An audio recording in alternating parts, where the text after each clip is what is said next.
Brought to you by Biz Analyst by Khata Book.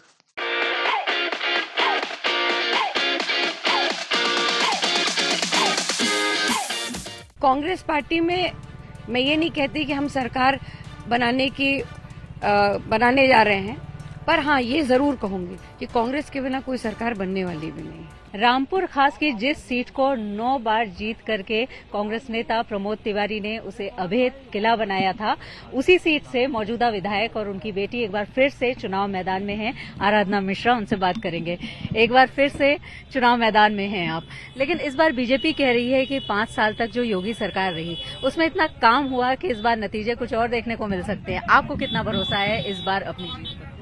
देखिए, रामपुर खास मेरा परिवार है, मेरा घर है, और यहाँ के लोगों ने, जैसा आपने कहा, 9 बार मेरे पिता को आशीर्वाद दिया, 2 बार मुझे आशीर्वाद दिया, और घर में परिवार में बहन बेटियों को आशीर्वाद हमेशा मिला है और मिलता रहता है। जहाँ तक आप भारतीय जनता पार्टी की सरकार की उपलब्धियों की बात कर रही हैं, वो कितने भी दावे ठोके, आप निकल जाइए आज किसी भी किसान के खेत में, आप देखिए आवारा पशुओं से किस तरह का आतंक है किसानों के बीच में। महंगाई, आज पेट्रोल और डीजल के दाम कहां पहुंच गए, सिलेंडर और कड़ुए तेल के दाम कहां पहुंच गए, जिससे महिलाएं पूरी तरह से परेशान हो चुकी है, गरीब आदमी की कमर टूट चुकी है, नौजवान बेरोजगार टहल रहा है। सरकार ने रोजगार तो नहीं दिया, पर बेचारे जो रोजगार था भी जिनके पास, वो कोरोना काल में लॉकडाउन हुआ, नोटबंदी हुई, अपने अपने घरों में वापस आ गए, गांव में वापस आ गए। तो ये वो मुद्दे हैं जिसमें भारतीय जनता पार्टी का 10 मार्च को जब गिनती होगी तो जाना तय है, इसमें कोई दो राय है ही नहीं। आप प्रियंका जी की कोर टीम में हैं और जिस तरह से आपने पूरे प्रदेश में भ्रमण किया है, लड़की हूं लड़ सकती हूं का नारा प्रियंका गांधी जी ने दिया, लेकिन पूरा चुनाव एक तरह से महिलाओं को केंद्र में रखकर हो रहा है। बीजेपी कह रही है जो योजनाएं केंद्र और राज्य सरकार की है, जिसमें लाभार्थी बड़ी संख्या में महिलाएं हैं, तो उनका वोट ही इनका जीत का फॉर्मूला बनेगा। आपको क्या लगता है? देखिए, आज जब प्रियंका जी ने ये नारा दिया, लड़की हूं लड़ सकती हूं, और जो उन्होंने प्रतिज्ञा ली थी कि 40% महिलाओं को हम उत्तर प्रदेश की विधानसभा चुनाव में टिकट देंगे, हमने वो वायदा पूरा किया। और जब हमने ये वायदा पूरा किया तो सारी पार्टियां बौखला गईं। अभी तक उनको लड़कियों की और महिलाओं की याद नहीं आ रही थी। सदन में रहा हो तब भी मैंने देखा कि जो नया बजट आया उस पर स्कूटी फ्री, ये बहुत जो संकल्प पत्र है कांग्रेस का उसमें स्कूटी फ्री बताया। उत्तर प्रदेश की विधानसभा में जो सप्लीमेंट्री बजट आया उसमें महिलाओं की बात, आंगनबाड़ी की बात करनी शुरू कर दी। तो ये नैरेटिव किसने सेट किया? महिलाओं को फोरफ्रंट पे लाया कौन? कांग्रेस पार्टी लाई, प्रियंका जी के नेतृत्व में लाई, और ये कोई नई बात नहीं है। 33% आरक्षण भी कांग्रेस पार्टी ही लेकर आई थी। जब आज पंचायत में अगर महिलाएं सशक्त हैं तो ये सिर्फ राजीव गांधी की और कांग्रेस पार्टी की देन है। मैं याद दिलाना चाहती हूँ कि कांग्रेस पार्टी की सरकार, यूपीए गवर्नमेंट में सोनिया जी 33% आरक्षण संसद और विधायक के चुनाव में भी लाना चाहती थी। किन पार्टियों ने विरोध किया था? जिनकी विचारधारा, खासकर बीजेपी के, जिनकी महिला विरोधी संकीर्ण विचारधारा है, वही पार्टियां विरोध कर रही थी। आज उनको महिलाओं का ध्यान इसलिए आया क्योंकि आज उत्तर प्रदेश की लड़कियां, उत्तर प्रदेश की महिलाएं कांग्रेस की तरफ उम्मीद से देख रही हैं। और हमने ये एक दिन में नहीं किया। उन्नाव की घटना से शुरू करना चाहूंगी मैं। उन्नाव की घटना हुई, उन्नाव में दूसरी घटना हुई जहां पे एक रेप पीड़िता को जिंदा जला दिया गया।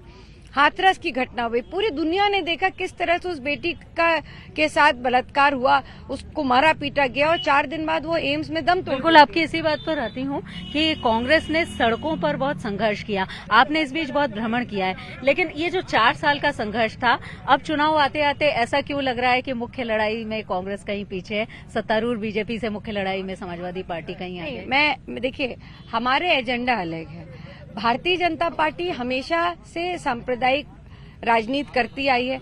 वो चाहती है कि बाइपोलर इलेक्शन फिर से हो जाए। वो चाहती है कि उन मुद्दों को, आप देखिए ना, उनके जो बड़े बड़े नेता हैं उसमें से आज उनके भाषण में से विकास गायब है, और सांप्रदायिक बातें और सांप्रदायिक बयान उनके जो है वो फोरफ्रंट पे है। तो बीजेपी का कभी एजेंडा ही नहीं रहा डेवलपमेंट। जहां तक समाजवादी पार्टी की बात है कि आज उनको वो भारतीय जनता पार्टी को ऐसा लगता है कि उनकी मुख्य लड़ाई समाजवादी पार्टी के साथ है, पर मैं ये स्पष्ट करना चाहती हूँ कि आज जो निर्णायक होगा वो महिलाओं का वोट होगा, जो 50% की आबादी है। आज जो हमने नौजवानों के लिए मैनिफेस्टो जारी किया है, उन नौजवानों का वोट इम्पोर्टेंट होगा। किसानों की बात हमने जो की है वो वोट इम्पोर्टेंट होगा। और आप देखिएगा, अभी कुछ कहने की जरूरत नहीं, बहुत साइलेंट वोट। समाजवादी पार्टी ने आपके खिलाफ कैंडिडेट नहीं दिया है और ऐसा कहा जा रहा है, बीजेपी ये कह रही है कि कांग्रेस बिल्कुल समाजवादी पार्टी की बी टीम की तरह काम कर रही है।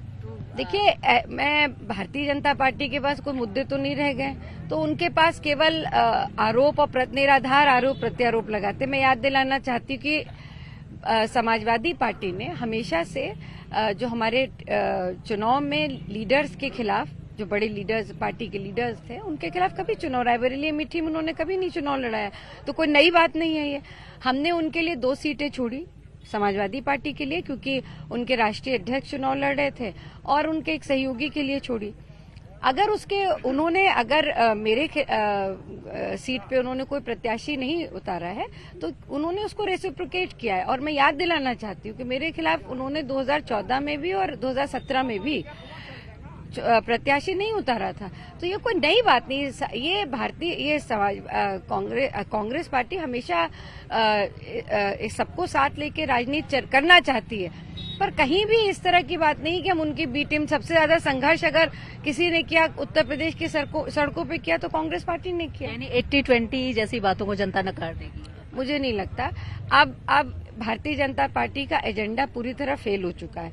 वो कितनी भी जातवाद राजनीति कर लें, कितनी भी सांप्रदायवाद की राजनीति कर लें, अब 2022 में उत्तर प्रदेश की जनता ऊब चुकी है। सारे मुद्दे उनके असफल हो चुके हैं।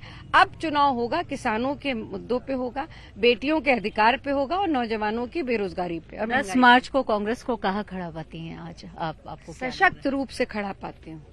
और अब प्रत्याशित परिणाम होंगे, इसके लिए मैं सभी पार्टियों को सचेत करना चाहती हूँ कि अप्रत्याशित परिणाम होंगे।